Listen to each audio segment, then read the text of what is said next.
Hey, what's up? Today I'm gonna be doing kind of a different vid. It's gonna be teaching you how to improve your, use your, alright, it's gonna be teaching you what to do with your renderer once you get into Photoshop. I'm having one of my buddies, one of my guys I talked to, one of my buddies, buddies is fine, I don't know why I kept talking. He's gonna render, I'm trying to help him improve his Photoshop, so I'm gonna have him render out some text for me, then I'm going to edit in Photoshop. This is his channel, by the way. Check it out. Just youtube.com/flustick, I think. Yeah, check him out. He does COD and also some giveaways and speed arts. So yeah, I'm gonna pause the video till he renders it out, and I'll be back in a second. Oh yeah, real quick, while my buddy's getting that render done, I just want to show you something. Background I did for a clan the other day. I thought it was pretty nice, but I forgot to record it. So yeah, just kind of showing off. This is it. It's for a clan called We Are the Reckoning. I'm not sure if their channel is up yet, but it will be soon. I thought it was pretty nice. You know, I thought again, using the Greebler plugin, so not super. It's easier than it looks, but I still thought it was one of my better models. Especially what I did with this O. This was some modeling, and then the Greebler on top of that. Yeah. So, that's just a nice banner I did. Yeah, I'll be back as soon as my friend finishes up that render. Alright, so my buddy just sent me the thing, so I'm just gonna save it where I save all my renders. I'll just call it Photoshop render tutorial from Flustic, whatever, we'll say from F.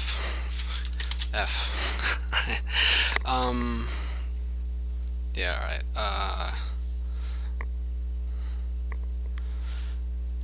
I'm recording, right? Alright. So I'm gonna open it up. Drum roll. Yeah. What's the first letter? P. Here we go. Alright, so, obviously it's not super, complex, but, I think we can do some cool things with it. And I think, this guy, I think you guys should definitely check him out. He's pretty good. I think if you subscribe to his channel, over the next few months, you'll see him get a lot better, because he's only been doing this for like a month or two. So, yeah. There's only so much you can learn in a month. So first thing I do, open my templates, delete all that garbage, open the GFX packs I use.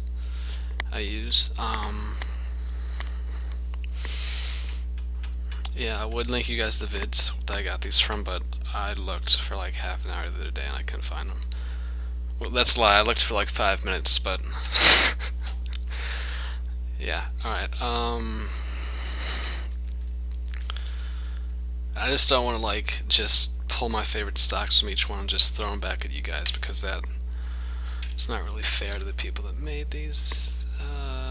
So first thing, just drag this onto our template, kind of get it centered. Jesus. Fits nicely. Alright. First thing I like to do is, this pack comes with a CC. It doesn't really change the color, it just kind of enhances it. So, and this is just something to test it with. So you see what it did. Doesn't look great with this text, but it looks alright. I'm not crazy about the reflections on this, so reflections. I'm gonna put a layer over it, create a clipping mask, change it to overlay, hit D. Hit D to make my colors default. Then just with the soft brush, just gonna put some black on the bottom, and then get the bottom of these too.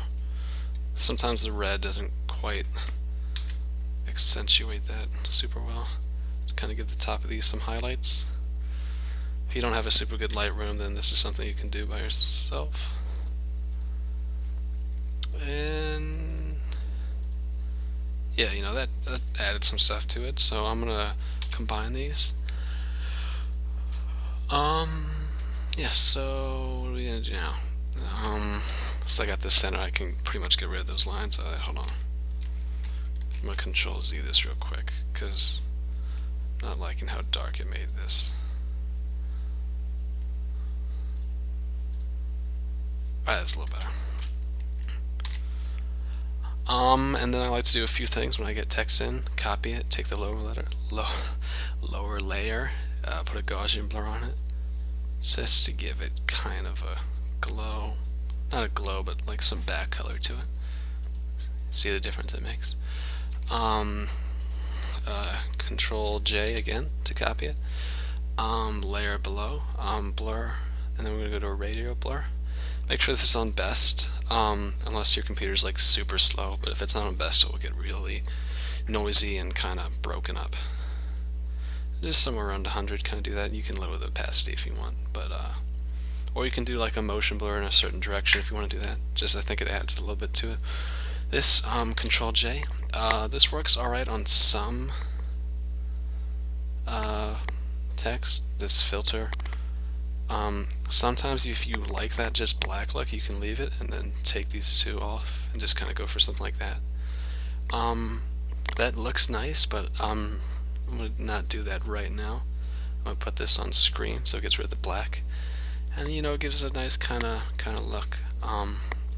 Lower the opacity down a bit, maybe just to keep keep with these kind of shadowy looks. We're going to erase it a bit on the bottom. And yeah, I think that looks pretty good. I'm going to copy this one more time, put this layer above, and filter oil paint. You may have to go into filter gallery to get that. I just use it enough that it's there. Yeah, and then you're just going to lower the opacity. And then, you know, it gives us kind of a nice sort of look. This doesn't look good on all backgrounds. I wouldn't recommend it on everyone. But this one has some nice gradual curves to it, and I think it looks alright. And then so you can either group these together if you want. I'm gonna group them together just because, and I'll just name this text or something, just because I don't want to combine them right away, because I might want to change something about them. Yeah, so I'll go textures probably. Just find something nice. Maybe something like this might look nice actually, just to give it a little bit of shading. Although actually, I'm gonna keep this open for now. Then you have to put this over top the layer that I'm gonna copy this a few times. Just raise opacity. It's preset at 25. Doesn't seem to be making any difference.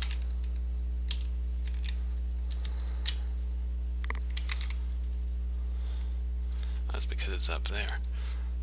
And I just kind of drag this down here. And since this isn't a super detailed texture, we can just resize it to fit over the whole thing. Just something to give it a little bit more shading. I think it looks nice. And now we can combine all these layers.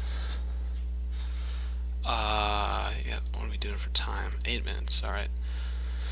I might go back to textures, but that's good for now. I like to go into right here, got some stuff, this kind of stuff. I like to put this behind the text. So I'm going to put this below here. Wait, didn't mean to do that. Drag this out of the group. And then just kind of put this. I'm actually, real quick, going to go to blending option, color overlay. I'm going to grab one of these reds. Maybe a darker red. A little bit lighter than that. Alright, that's alright. Change the mode to overlay and hit OK. And then this is just giving you kind of, I'm holding Alt just to make copies of this, by the way, and dragging with the move tool. And this is just kind of giving you a kind of something kind of behind it. And that's a lot of those, so we'll just combine all those. Let's see if we can find something a little. This is a little different. Right, make sure we're on the right layer. Drag it in here. I should have copied that layer style. Whatever. Color overlay.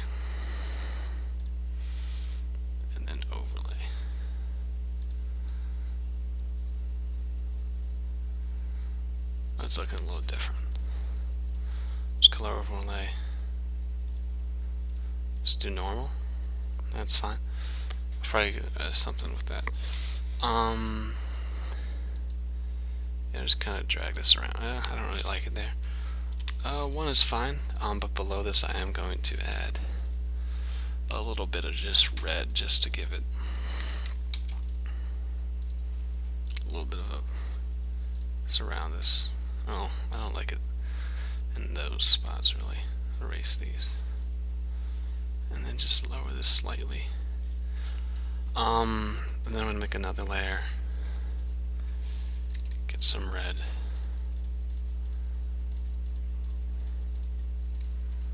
Just kind of click around. Filter blur, motion blur. That just kind of gives you a kind of thing. I don't know. We'll put a vignette on.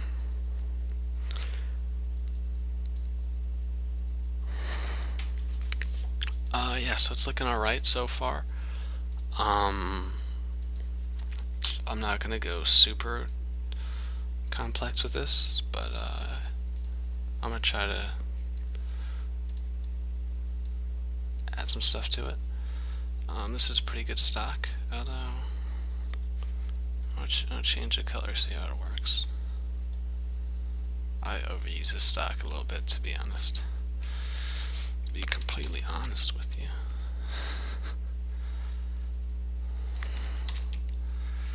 I'm trying to switch up my style a bit, probably. Try to do some different looking stuff soon. I mean, it's good to have more than one style. I don't want to be, someone comes to me asking for, say, hey, I want to make something that looks like this guy's background. I can't do that. I don't know that style. I want to be able to always, be able to do stuff. Yes, now I'm just dragging some particles over, just give it a little bit of an atmosphere. Yeah, so I'm not going to do a ton to this, but you see it's already kind of it's already starting to come together. It doesn't look terrible. So you don't even need an amazing render to do something nice. I do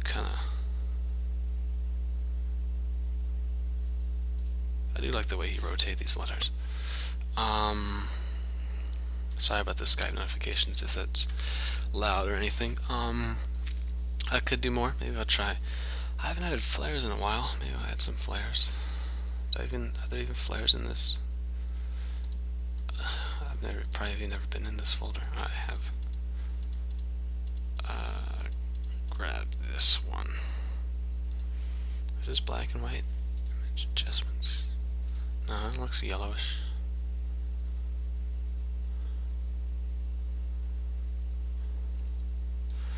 Yeah, if you guys got this far, maybe leave some ideas for some tutorials in the comments below. So with flares, you just gotta make sure that you don't overdo it. And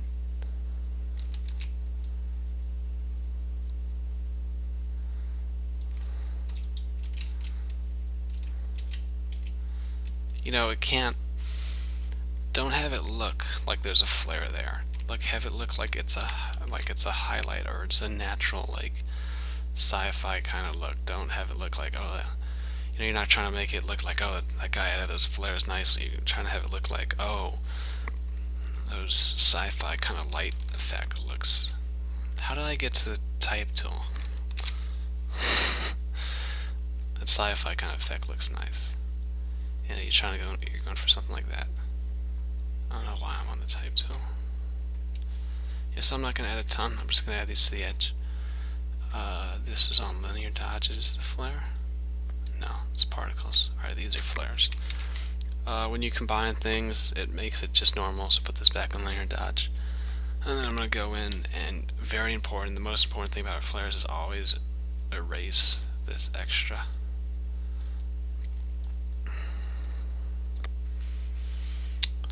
So make sure you don't overdo it. Don't use giant flares. Don't use squiggly flares on sharp lines. Don't use sharp flares on, although, I'm gonna copy this real quick. Control-Shift-I. I'm gonna pull out this fill layer just to show you something you can do. If you want to put something on a curvy kind of line, you can go Control-T, warp, or right-click then warp, I should say. I have not used the warp tool in a very long time, but you get the hang of it quickly once you start using it again.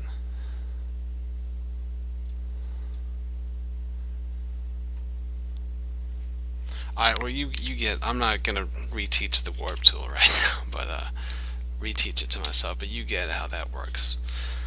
You can probably look up a tutorial on how to get better at that if you want. Yeah, so one more thing, what I like to do, real quick, how are you doing on time? Yeah, it's going to be a long video. Save it as a PNG, always save it as a PNG or else your quality will be bad. Let's go to tutorial, Photoshop, whatever. I'm not ever going to name anything close to that, so it doesn't really matter what I name it. Now this effect I'm about to do would be better if I had chains on, but it still will be, since these are such bold letters, I can afford to lose some of the clearness of it. There's a very difference between losing the clearness of something and having it be clean. Something can still be not super clear, but clean, if that makes sense. So I'm going to add an iris blur onto this. And give it a second to load. You see kind of how it blurs out. Just going to pinch it a bit. We grab the, so it gets the corner of that R.